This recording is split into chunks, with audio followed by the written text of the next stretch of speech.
Tadi awal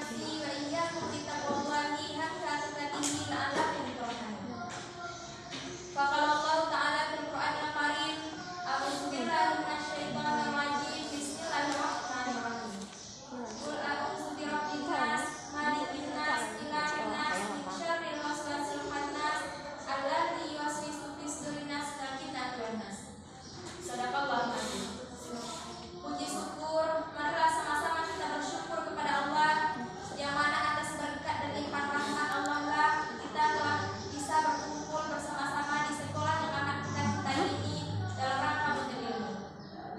Selawat dan salam, marilah sama-sama kita berselawat kepada baginda Nabi Muhammad SAW. Allahumma sholli ala Muhammad wa ala ali Muhammad. Yang sama-sama kita hormati Bapak Guru Pembimbing Ekstrakurikuler hari ini yang sempat hadir, seterusnya teman-teman sekalian yang insya Allah dirahmati oleh Allah. Langsung saja saya masuk pada materi ceramah yang akan saya sampaikan pada hari ini, yang saya beri judul Ridho terhadap ketentuan Allah. Menerima apapun yang Allah berikan kepada kita, takdirnya Allah itu, skenario-nya Allah itu butuh perjuangan, butuh husnuzon, butuh prasangka baik kepada Allah. Sebagaimana Allah berfirman di dalam Quran surat Al-Baqarah ayat 155 sampai 156 yang berbunyi, walanabluwannakum bisyai'im minal khawfi wal ju'i wa naqsin minal amwali wal anfusi was samarat wa basyiris shadirin alladzina idza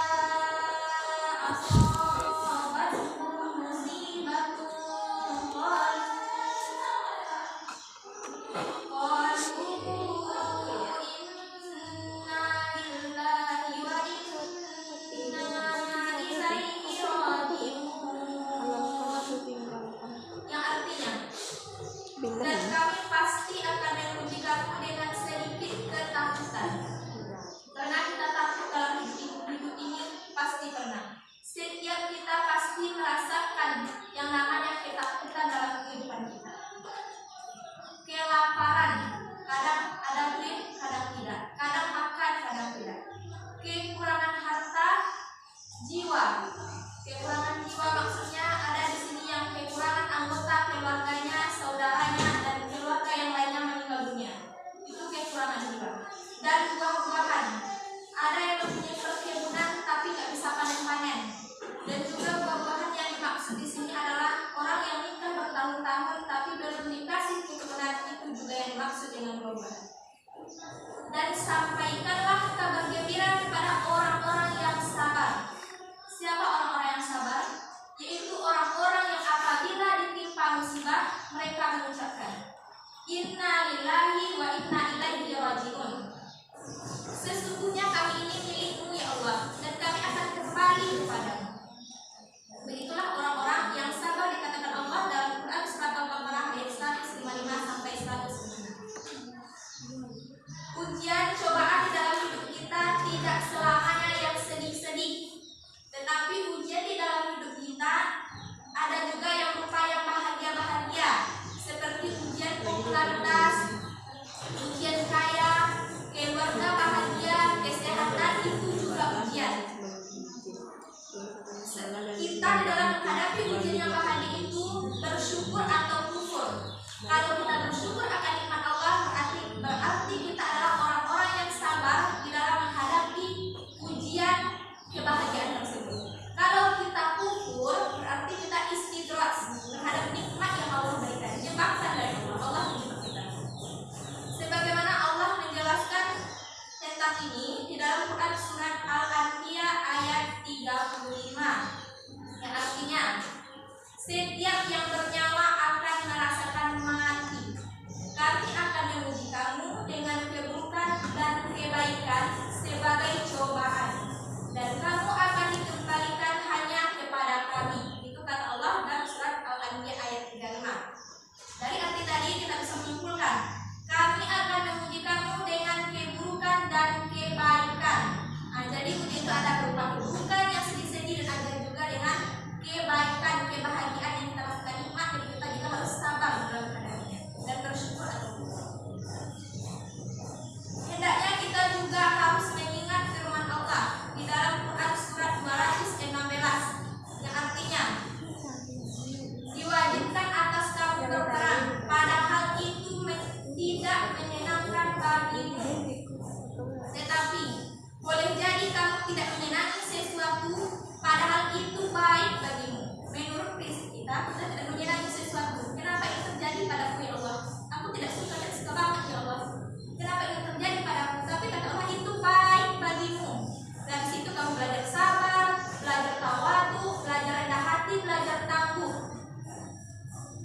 tidak pernah dikasih cobaan, maka kita tidak akan menjadi orang yang kuat.